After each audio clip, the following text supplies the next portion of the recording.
So So, tell me, you texted me and said you were working on this project called the Maroon Trail. I want to hear all about that. I all want to right. hear your vision for it, and maybe we could help get some traction on it See, because it sounds you know, I'm a wonderful. dreamer. I know you are. I know you are. So let's hear. I want to hear this dream because I think All it right. is Well, important to highlight these individuals. we're working in Bidler Forest, and Bidler has Four Hole Swamp is a part of that whole area, and James Matthew and the story of how his success of escaping slavery and making it to Maine.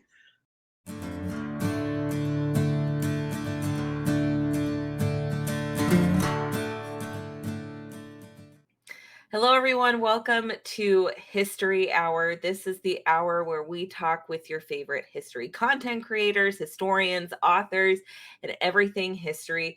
I am really excited today because I have a personal friend of mine that is going to be on the show, and that is Kenneth Battle. Kenneth, welcome to the show. How are you doing?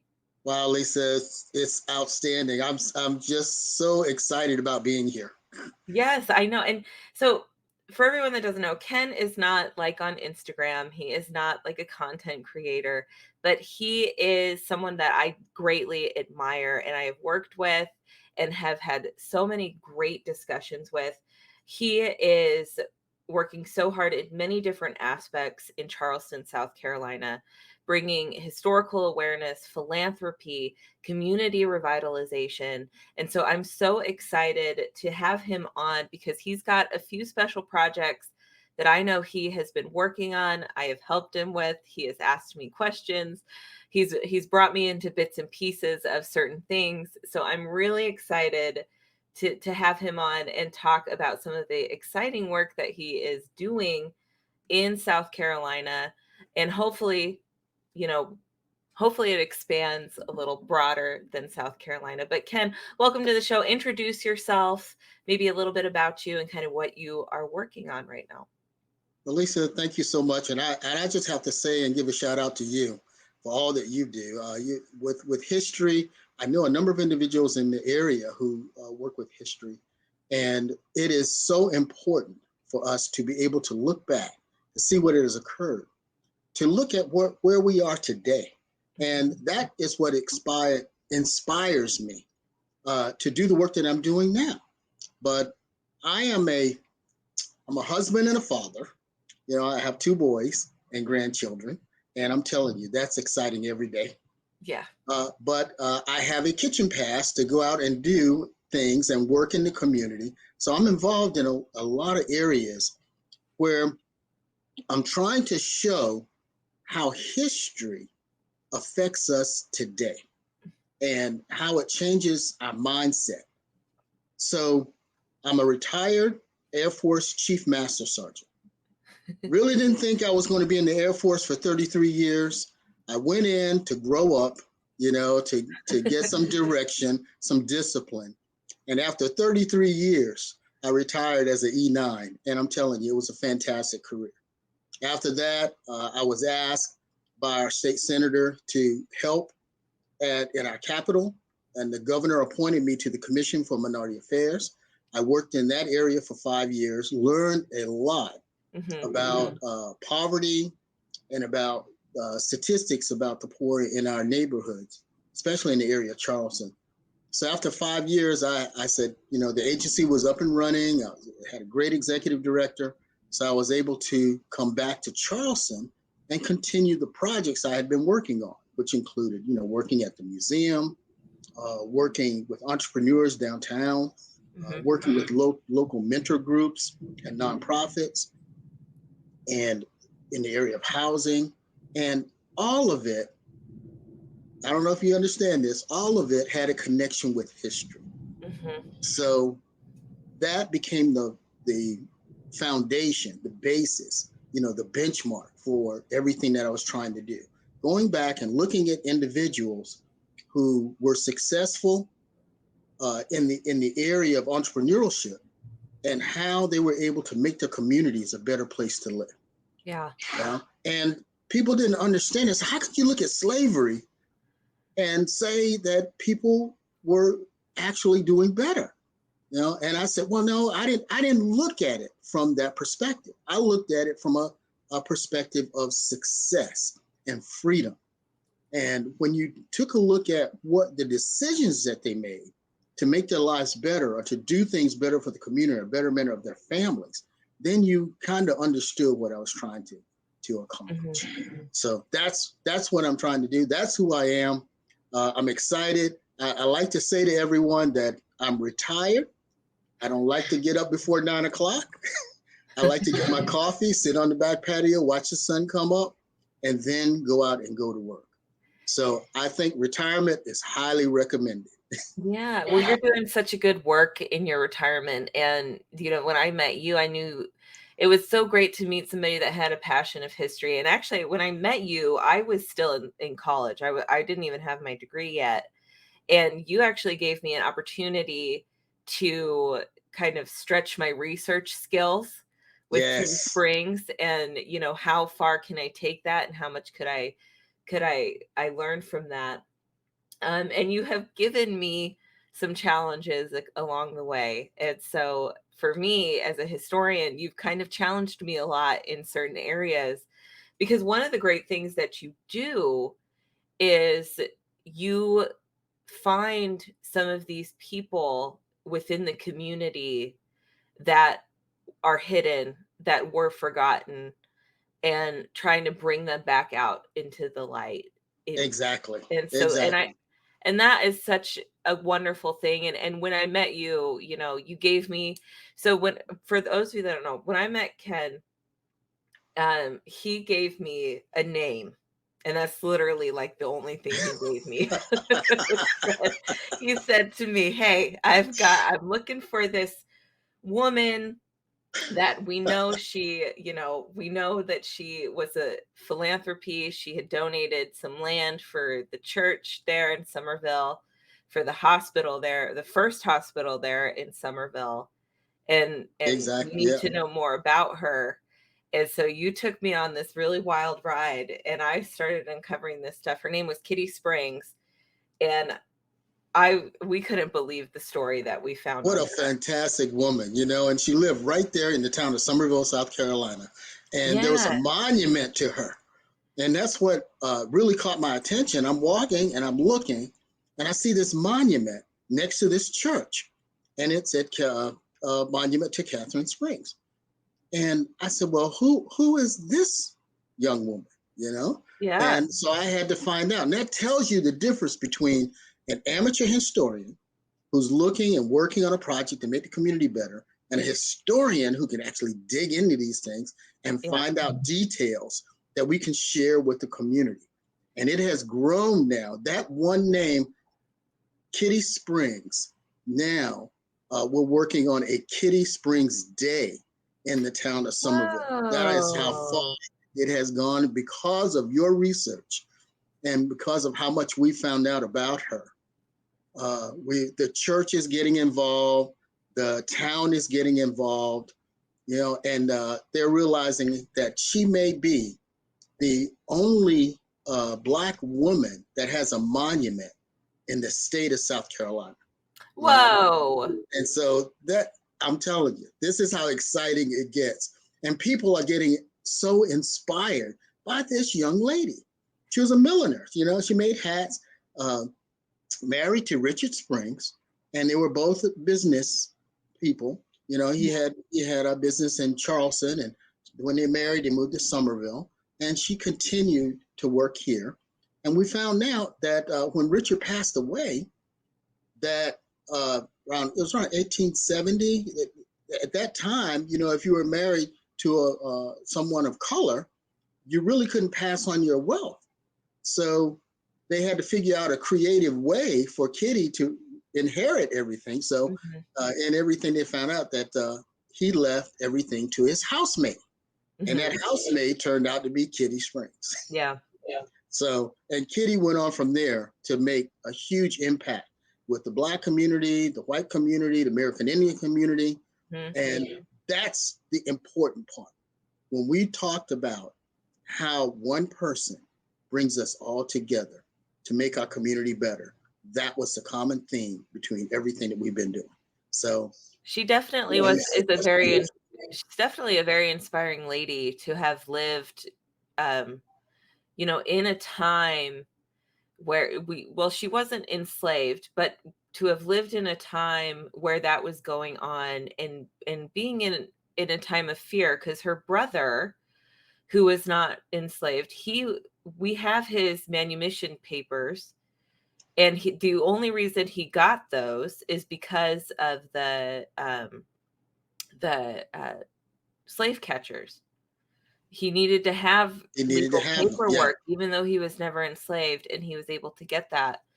Um, and so that must have been a really frightening time for Kitty, and for her to even have such a giving heart after that kind of struggle. I Yes. mean, that really tells a lot about a person, and What who they they had to are, overcome, what what they they had had to to deal overcome. with, Yeah. you know, and in order to um, continue to work within the community and help people. But I I still can understand the fear that they would go through, Mhm. because it could happen any day. I mean, just like we were talking about the papers, you could be walking, helping the church, and then someone could grab you and take you somewhere else, and you're enslaved for Yeah. the rest of your life. But they overcame that. That's the success behind it. That's the sense of community and freedom that we want our youth to see. So when they go back and they take a look at Kitty, they don't think about slavery. They think about the success, the decisions she made, the impact she had on a community. The way she lived her life. Yeah. That's what we want them to see. So instead of having this image of individuals, bowing down, looking down, working in a field, they're standing there erect, looking up, looking at what they've accomplished instead. Mhm. And that's what we want our youth to see. Now, um, you are when we're talking about that, you also um, portrayed another individual that I want to talk about. I love Kitty's story. I love the stuff that we found, and there's so much more to Kitty's story. I mean, I could go on in an hour talking not just about Kitty, but her mother and her grandmother, and the I things that know. that family had to deal with, not being enslaved, but even just being, free people of color, which is what they were classed as. Um, at that time, and the disillusion of the black church, and it goes to show that she still had so much faith even Yes, when she was so in Charleston, South Carolina. the the holy denmark city. the holy city, the Denmark Vesey affair was a very big scandal. It was a time when a church leader, a black church leader, Denmark Vesey, had conspired to overthrow white plantation owners through, Yes, kind of like the Stono Rebellion.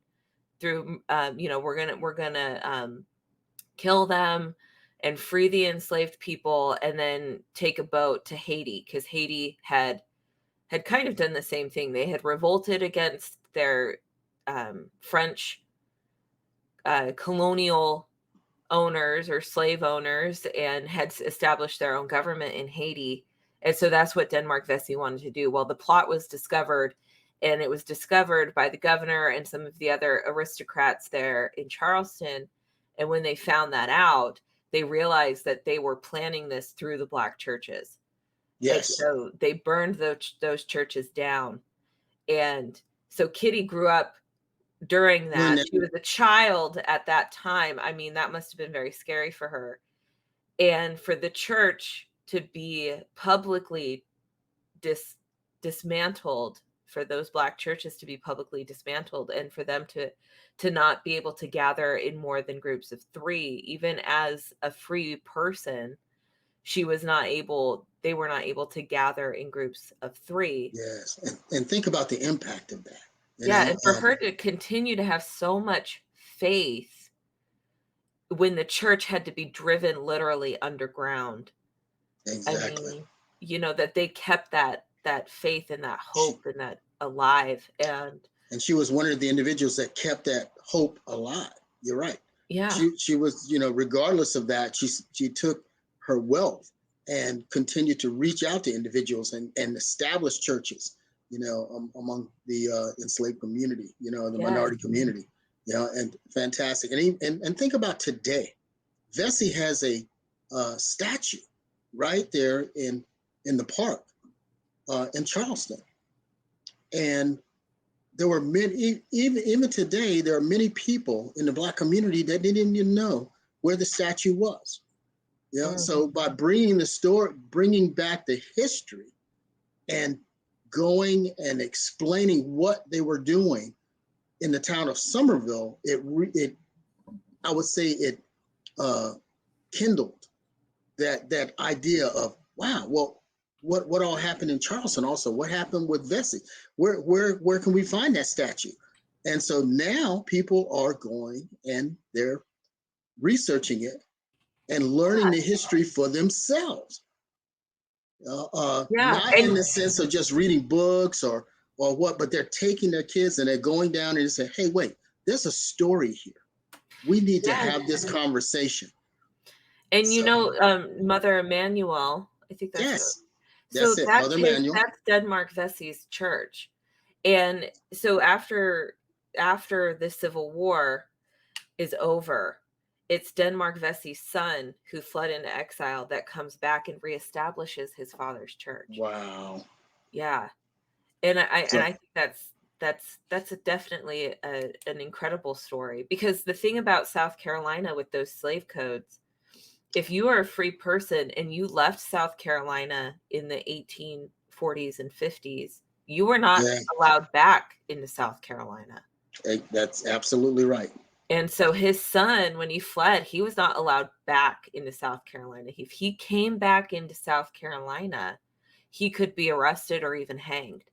And so for him to wait that out, but the moment that Civil War was over and South Carolina was put under federal martial law, that moment he That came back provided and opportunities. Yes, reestablished the church. First thing he did for yes. those newly freed individuals and those free people of And color. look how important the church is to the Black community now. Yeah, That is the mainstay. That's the foundation of it is a everything that they lifeline, do in their life. That is that you know. everything that is they pursue or they try to accomplish is through the church. Yeah, and the thing is, I know that the Denmark Vesey affair was such a horrible event, and a lot. I think they had executed like 30 people in that. Um, Yeah. and I don't know if it would have been as bad. I think what really freaked them out about that was that the valet of the governor was a big leader in that rebellion. But the I hate to say a blessing, but the blessing of the church going underground was that the Underground Railroad was able to Become form in established. Yep. South Carolina. And Harriet Tubman, I know that she used that in South Carolina, and them able to set up those private communications and having to Yes. really kind of learn how to talk in code and be secretive Exactly. really helped establish and get people out and into freedom.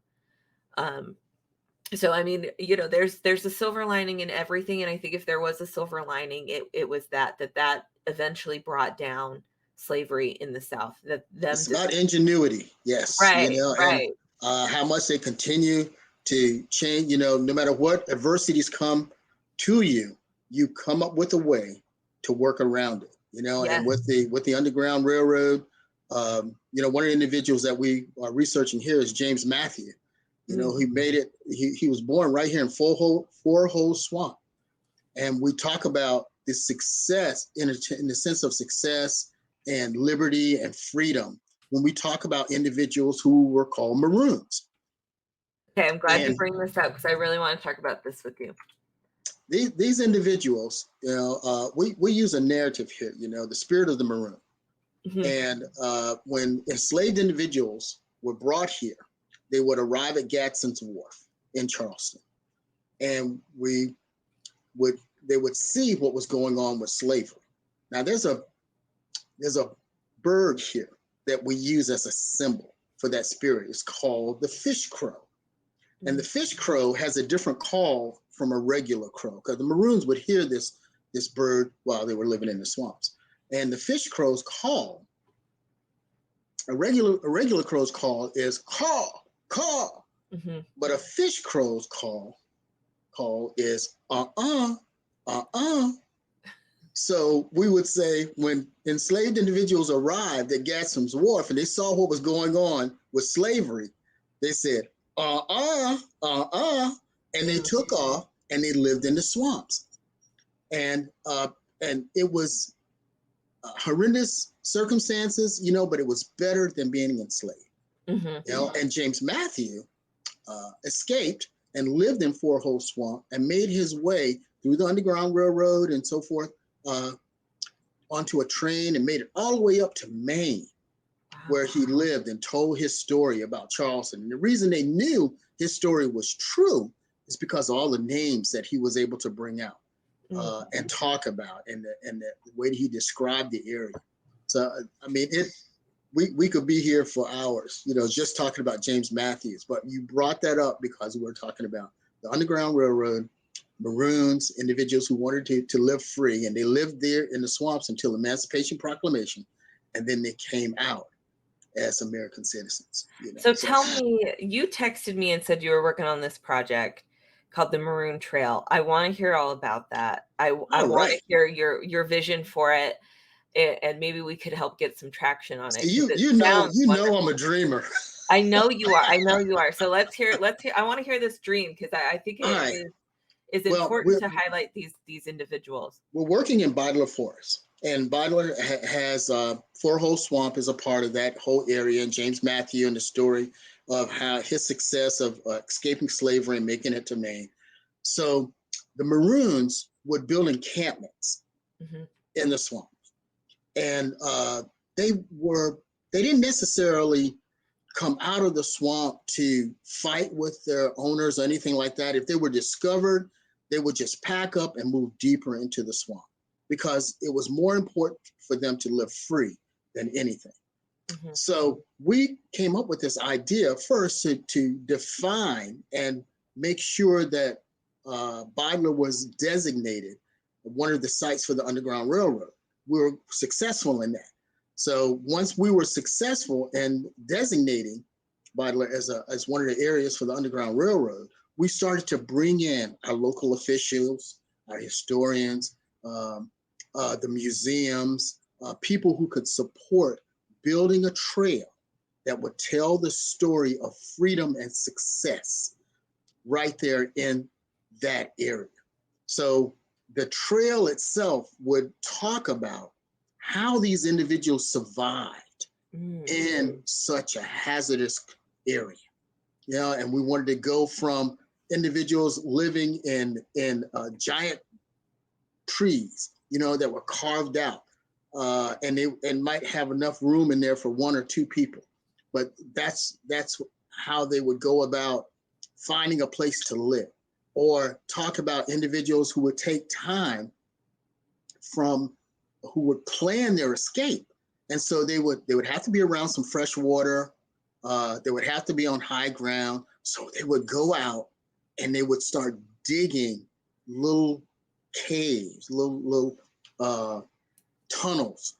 And the way they got rid of the soil that they were, because if their owners came by and they saw fresh dirt laying around and stuff, they knew something was going on. So they would take that soil, and when they're going by the river and stuff, they would spread it out into the river. So nobody knew that they were actually building an area where they were going to eventually escape and go and hide, because they would dig these little homes out, and they'd be big enough for 4 to 6 people, and then once it's complete, then they're able to go in and actually live there.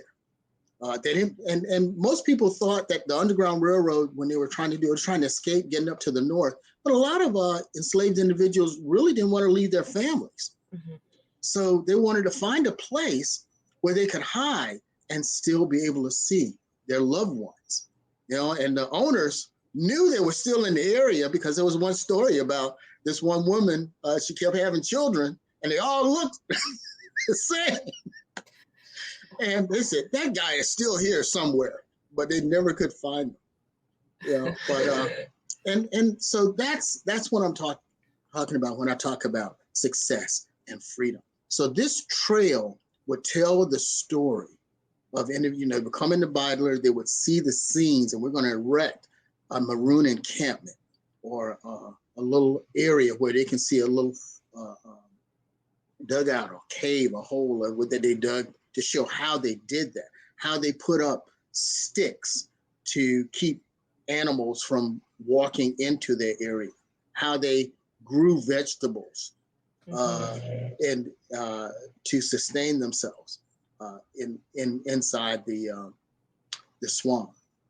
And so that trail it doesn't have to be very long, but the scene itself would give you a vision of what it was like to see what these individuals had to endure, but also give you another impression of their will to be free, how much it took for them to be able to say, I am not going to be enslaved. I would rather live free in the swamp and then sustain themselves that way. And we're just so excited about working on this project and getting it done. Yeah, I love that idea. Have you guys found any like artifacts or anything? It's a difficult part to find artifacts for individuals that lived in the swamp, because most of the things that they had were made out of wood, something that they took from the plantation, and so they would decay. You might find an area where they were in camp for a while, and you dig that out, and you would just say, hey, we can tell. We find pieces of pottery or maybe a utensil that like what is this doing here in the middle of the swamp when this is something that you would find on the plantation. There was one story about how they traded. They would trade cedar shingles because if you accomplished all of your work, then they gave you free time. So they would trade with the maroons for the shingles, and then they would get some time off in terms of the work. So and there was one story about how one maroon worked with the blacksmith that was there on the plantation, and he had him make a key to the house. So when folks were gone, he was able to get into the home without having to break in, and take what he would need, and then go back into the swamp. So how long did these people live out there? Some years, months, weeks? Some would only be out there a few days. Most of them ran out, and they would have areas that they could hide out in because they were afraid of being whipped or afraid of being punished or something like that. So they would, if they were whipped or something, or they were punished, they would go into the swamp to heal. So they'd be out there for, a few days.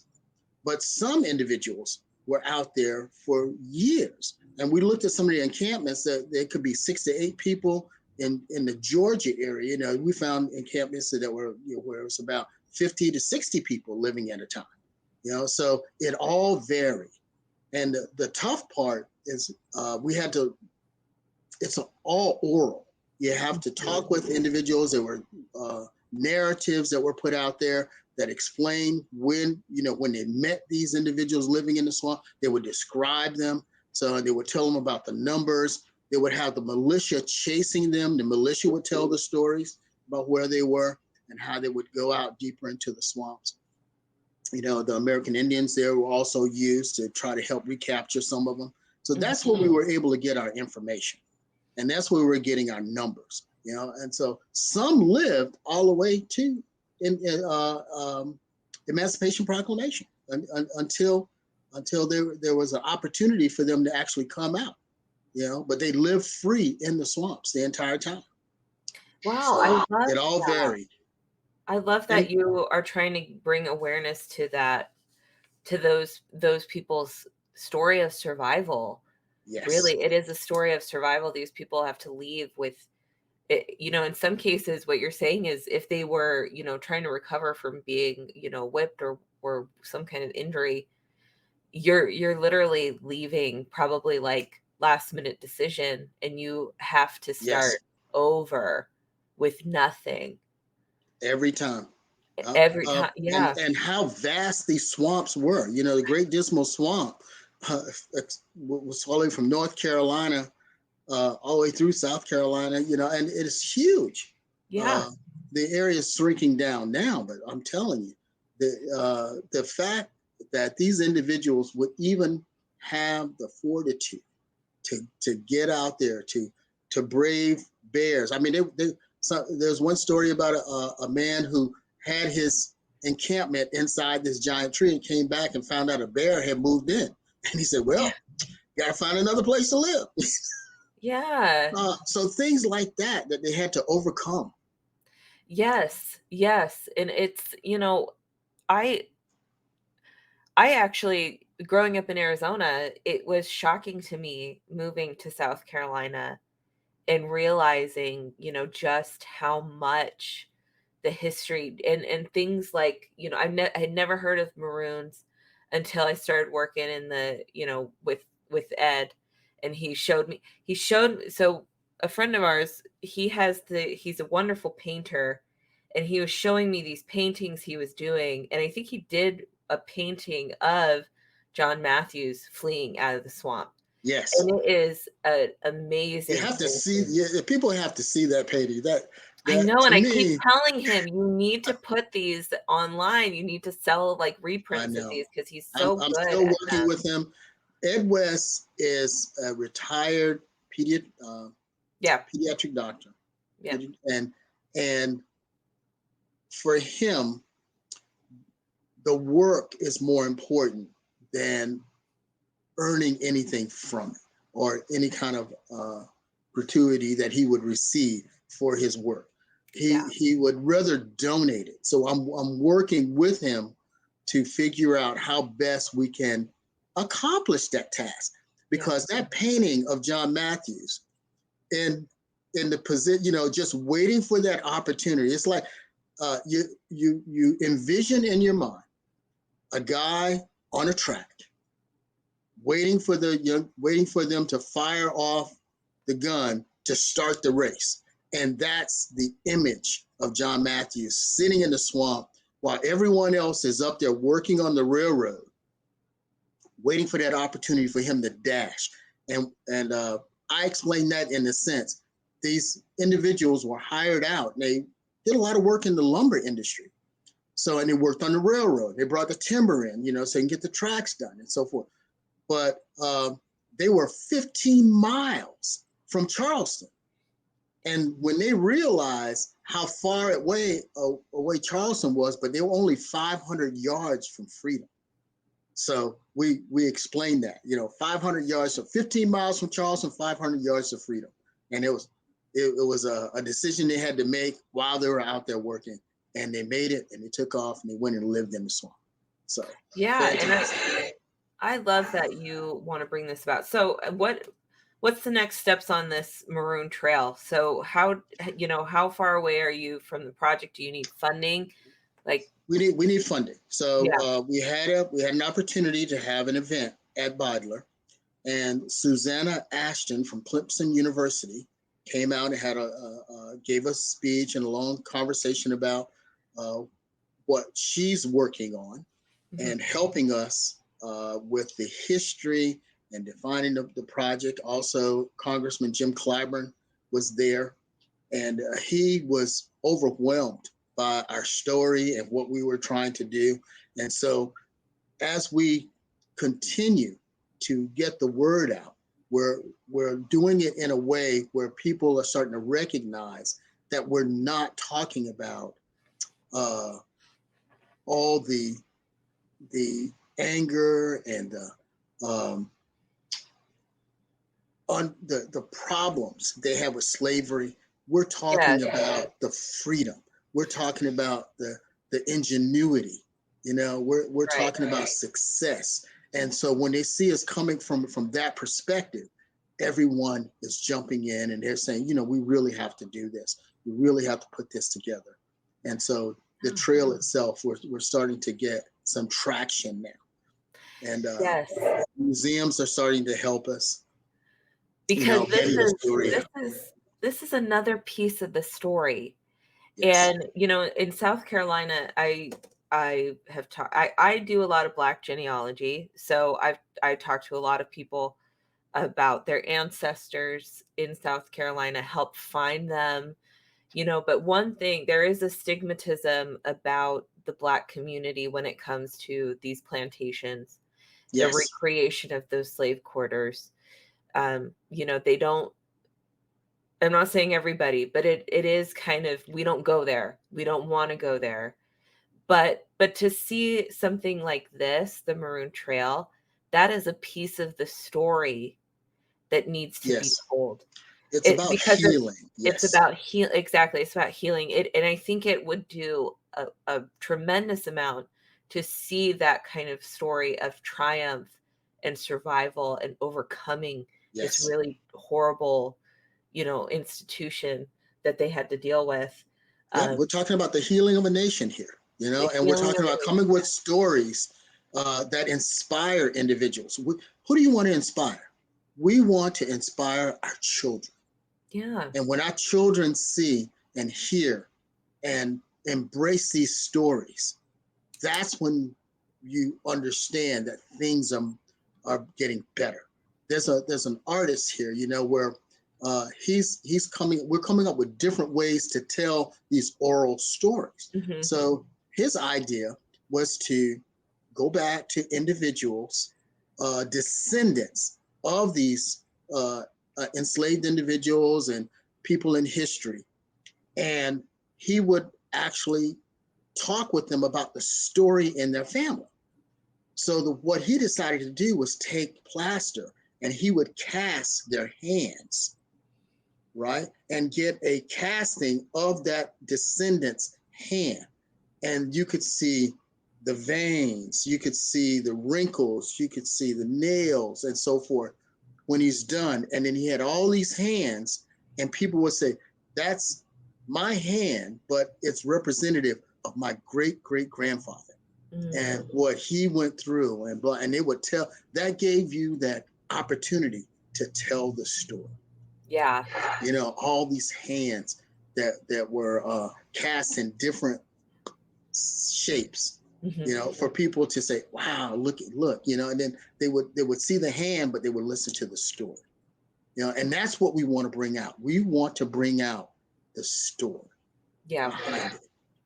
So that I'm working that as diligently as I can, because there's so many stories that we can tell. Like the story of Rollins Edwards. Rollins was not enslaved, but Rollins was uh, he was a businessman in the town of Somerville. He was the first individual elected to county council there in the town of Somerville. He was a World War II veteran, Mm. and he was a jazz drummer for Count Basie. And he lived in the town of Somerville, and nobody knew about him. Yeah. So when we start talking about legendary locals, we brought Rollins in, and once we got him talking, we couldn't get him to stop. And we must have 5 different recordings of his life that he's sharing with the community. And he got to be so popular, they gave him the key to the city, Oh, the key wow. to the town of Somerville now. So Rollins Edwards is Is he one still becoming alive? one. He passed away at 94, Okay.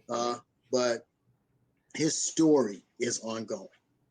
And so he's in the Azalea magazine now. And the point I'm trying to make there is that they had this legendary local living in the town of Somerville. His story would never have been told because there wasn't a book or anything written about him. Mhm. But once we got that going, and once he started telling his story, the College of Charleston reached out to him, and he got to talk with students there at the college, and they were so overwhelmed with his story. Now there's a book called Burned about the story of Rollins Edwards. That's what can happen just from having an opportunity to get an individual to tell their story. And there's more. There's more. I mean, the 35th U.S. Colored Troop occupied Somerville for a year. Their descendants are still in the town of Somerville. And so we're starting to talk to their descendants. We're just beginning to scratch the surface here. You know, Okay. that's why we need these historians who can dig into it for us and really help us tell the story, you know, get the facts out. We'll find what we need to find. You tell us what we need to know. Yeah, yeah, I love that. And you know, that also, Somerville's a really interesting place as well. It has a very interesting story Yes. because Yes. Well, segregation existed, it was not as defined as In the it town of was Somerville. in Yeah. Charleston. Somerville was kind of a weird exception to the rule when it came to Reconstruction and segregation. Yeah. And Because their so, neighbors, you know, they live right next door to each other, you yeah, know, but they understood, you know, the times, you know, and they made it work. yeah.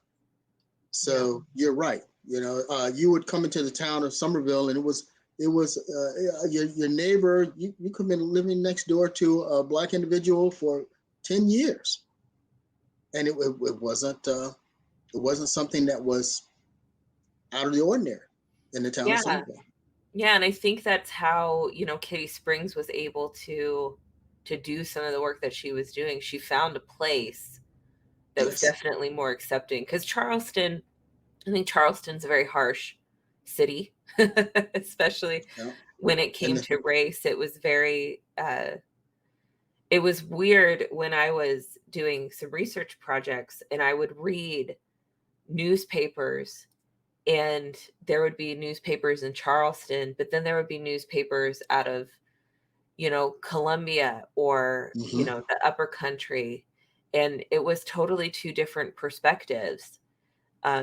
Charleston, it's, and I even say, even now, you know, Yeah. Charleston Even is, now. you know, they hold on to a lot of things in Yeah. Charleston, unlike the other places in South Carolina is And in definitely a history, they still want to focus on slavery. They think that Charleston's history and the history of slavery is a story that needs to be told. So we allow them to have that, you know, and then say, once you're done with that story, come on out to And where so we are. when I met you, you were working on a project to bring Black business to the peninsula. Yes. Is that still ongoing? Are you still working on that? I'm glad you brought that up also. You know, we have a group here called the International Longshoremen, Mhm. and they owned a building in the town of in the downtown of the peninsula in Charleston. It was built, and the architect was Harvey Gantt. He was the mayor of Charlotte, North Carolina. Yeah, and we saw that that land was the last vestige of Black-owned land on the peninsula. Mm. So, uh, if you haven't been to Charleston lately and looked at the development that's going on, it is huge. They're building all over here. People are moving here in droves. So we went to the city of Charleston and said, we need to preserve this land. It's the last vestige of land, Black-owned land on the peninsula, and we need to utilize it to tell the story uh, uh, of survival and success. And so we made an offer for it, but the developers came in, you know, and we offered $25 million Mm. for that property. The developers came in and offered 90 million. We could not keep up with what was going on with them. Yeah. So we were not successful in buying that building. But with the change in mortgage and trying to get all the plans together to buy the property, it changed the dynamic of the purchase. So now that property's back on the market again. So we're back at it. We're hoping to take that and put a place in there where it would bring all the culture together in a different type of a market. that would tell the story so that we can talk about the outlying areas. We broke ground for a regional museum further up 26 in the town of Ridgeville. Oh, And that, really? yeah, so we have some acreage there. We have a $5 million facility that's going to be built there. We have archives that we're going to be storing there. We're going to collect historical artifacts from around the rural areas and try to preserve them the best we can. So we're not done with these projects. We just have to continue to fight for it. Yeah. Charleston and Ridgeville has to be connected. So we'll have, if we can get the land in Charleston, we have the International African American Museum that's complete and open and running now. And then we want the archive built in Ridgeville where we can create a trifecta effect of history. So when people come to Charleston now and they're talking about history, once they're done visiting the town, visiting Charleston and hearing the history of Charleston, they can start to venture out into the rural area, and we can talk to them about the Maroons. We can talk to them about legendary locals, and we can get the American Indian story together. So we're excited about the work that's being done, and we're just taking it slow. I love that. And so I do a lot of, like I said, I do a lot of genealogy. I work in a family history library up here. And a lot of people, especially when it comes to Black genealogy, a lot of their ancestors are in the South. Yes. They, after the Emancipation Proclamation, or even before that, they escaped up to DC during the Civil War, looking for work, looking for Right. opportunity. They even had an encampment on Arlington, a Black encampment that housed thousands of families. Wow. Before they designated that as a cemetery, and then they had to move them out into other areas in DC. But a lot of those that come in looking for their ancestry, it is in South Carolina. A lot Right. of it is in Georgia. A lot of it is in North Carolina, in Virginia. And they have now generations lived in Washington, D.C. or Pennsylvania or Maryland, and they don't know that story. And so Right. I think, for Reaching that out to them. kind of reaching, well, yeah, but for them to know that they can come to South Carolina where their ancestors are and learn of what their ancestors went through and Yes. overcame some of those things and And complete they can that story. overcome this stigma, of returning to a plantation.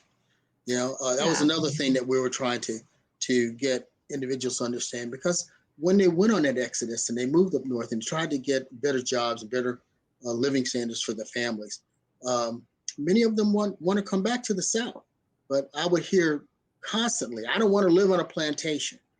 So we would change the narrative of the story when they came back here. We work with Middleton Plantation for one, and Middleton has a project called Beyond the Fields. Hmm. And Middleton was owned, and when it was developed, we talked about how skilled individuals who knew how to grow rice and who knew how to sculpt and landscape, how they were able to take the gardens there at Middleton. Because if you stand at spot 5 and look out, you'll see the swamp out there. And we Hmm. would explain to individuals, see how that swamp looks? Well, the individuals who created what you see here in this garden, how symmetrical it is, they carved it out of that swamp. And we focus on their skills. So Beyond the Fields talks about the skills of those enslaved individuals. And they started looking at the descendants, not only of the landowners and the plantation owners, but the descendants of the individuals who were enslaved. So they brought them all back together whenever Yeah. they do reunions at Middleton now. And there were descendants who knew that their descendants were never allowed to sit on the front porch of that plantation. So there was one elderly lady sitting in a rocking chair who didn't take the tour, and she was just rocking back and forth because they weren't allowed to sit on the front porch. Yeah. And that was her statement. That was her saying, look where we are now. Mm-hmm. So, Middleton Place is so cool too. It's so Middleton, it is not they haven't reconstructed anything of the plantation, but they're trying to like preserve it. right, So it right. doesn't have electricity, it doesn't have running water, but you can go there and it's kind of suspended in time. Right? Am I wrong? No, I'm You're, thinking of Drayton. you're Am I thinking thinking of of Drayton Hall? right, right. Okay, I've got them mixed up. Middleton Place, Middleton has an inn now where you can come in and you can stay there. but the house. Middleton Okay, has a house Middleton. that's been developed, and it's off of Highway 61. Yeah. Middleton and Magnolia and Drayton are all down in the same area. Okay, so I was getting Drayton mixed up with Middleton Place. And they have the stables there. They have the stories and the ironwork. Tracy Todd. They've done a great job. Yes. There with Beyond the Fields. And if you hadn't had an opportunity to look at that documentary that they put together, take a look at that. It's a documentary? Yeah, it's called Beyond the Fields. I will have to look at that. And it's how the owners of the plantation and the descendants of those that were enslaved there came back together. So the reunions that they have now, anyone that was connected with Middleton is invited. And it has really become a fabulous opportunity for people to come and hear stories. Yeah. Yeah. Well, speaking of Drayton Hall, when I went to Drayton Hall, I was really inspired by the Draytons after the Civil War kind of abandoned the property. They went out to Texas. They went, okay, well, if I can't have slaves, then I'm leaving. I'm out of here. Right. I'm going to Texas. I'm not going to stay here. But what happened was the daughter had to figure out how to make a living somehow. Her brothers are gone. And so she ended up phosphate mining. And all of those enslaved stayed and mined phosphate out of the Ashley River. And one of them became the overseer of the mine, and his house is there. Yes. And so, they all kind of made this, they instead of sharecropping, they ended up mining out of this. And I thought that was a way to redefine yourself. Yeah. You had to find a way to earn a living. Yeah. And so that's ingenuity. You figure it out and you make it happen. And I actually live off of Ashley Phosphate now. I know. So that's why it's Ashley Phosphate, because they were phosphate mining. Ashley Frustrate. I used to live off of Ashley Phosphate too. It is very frustrating. Right next to each other. Yeah. Yeah. It is a very frustrating room. I hope it got better. But you got to portray someone that I want to talk about briefly, that ended up not happening, but I want to talk a little bit about him because I think his story is really interesting. But you had an opportunity to portray a Black patriot named John Chaus. Can you explain a little bit about who John Chaus is and a little bit about his story for those that may not know or have heard of him? Yeah, it came about, there's a young lady here by the name of Chris Weatherhead. And Chris is an actor who moved here. She was in Dallas and a few other things, in Hollywood. When she came here, she started Actors Theater. And she would reach out to individuals, just ordinary individuals like me and some other folks who live in the community. And she would put on plays and we would portray individuals. And we learned a lot about what it was like, what they had to go through as an actor, to do this. But one of the individuals that I was to portray is a guy by the name of John Chaus. And he was born free. And he proudly served in the War for American Independence. And so that's what really caught my attention. I wanted to know a little bit more about John Chaus, and it inspired me, because he just was an individual who wanted to fight for freedom. Hmm. And so he was a patriot. He fought with others in Rhode Island and in New England. And was recruited to fight against slavery. He served honorably as a patriot, and he fought at the Battle of Cowpens right here. He also helped with John Lawrence, who was another individual that wanted to create regiments of Black individuals to fight during that period of time also. So he fought at the Battle of Breach Inlet, and he was actually injured and could not go on. And he ended up in Orangeburg, South Carolina, where he basically retired and was helped by his neighbor. But eventually he had an opportunity to go back and speak with John Lawrence and tell him how proud he was to be able to fight alongside him in the war for independence. So we're developing that story. We're going to put that play on. We're going to have a number of individuals and share that story in the upstate. So Yeah. it's just individuals that you didn't know about in terms of American independence. They seemed so obscure. Mhm. But now we're bringing them into the forefront and just telling their personal stories of all the things that they went through and how determined they were to fight for independence.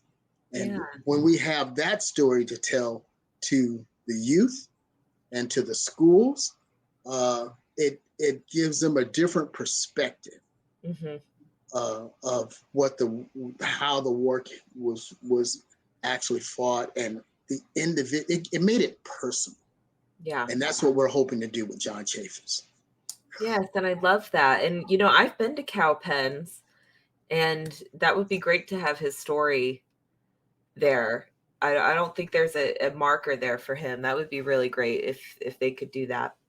But yep, those are the kind of things that we're going to try to put together to Yeah. share. And as we open it up, we're hoping that more individuals say, "Really, who is this guy?"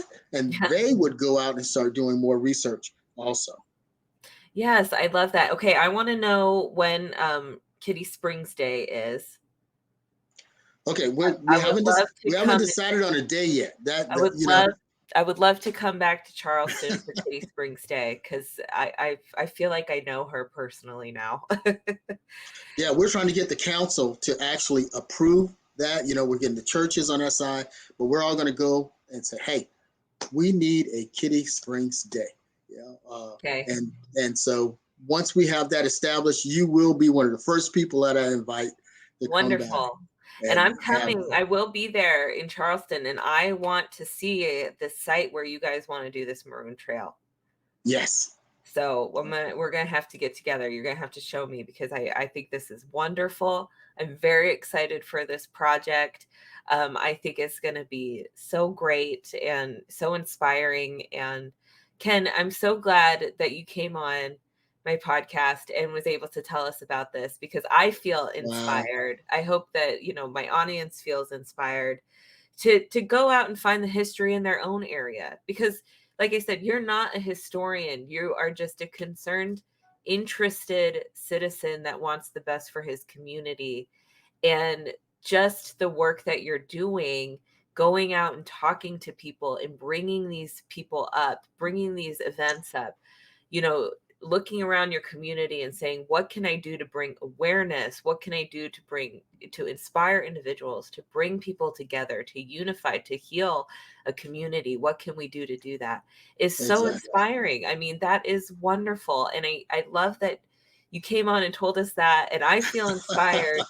So I'm hoping that other people will feel inspired to go out into their own community and find that history and bring it to light and You will wonderful. never forget it. When you go out and you find something and it's something that you did not know and you become so excited about it. You say, wow, it is overwhelming. And so I really encourage each of you to just look around your neighborhood, ask questions, talk to your neighbors and friends, people that you haven't talked to, maybe, and just find out a little bit about their story, because it turns out that there's a lot of history there, and a lot of that history affects you and your family.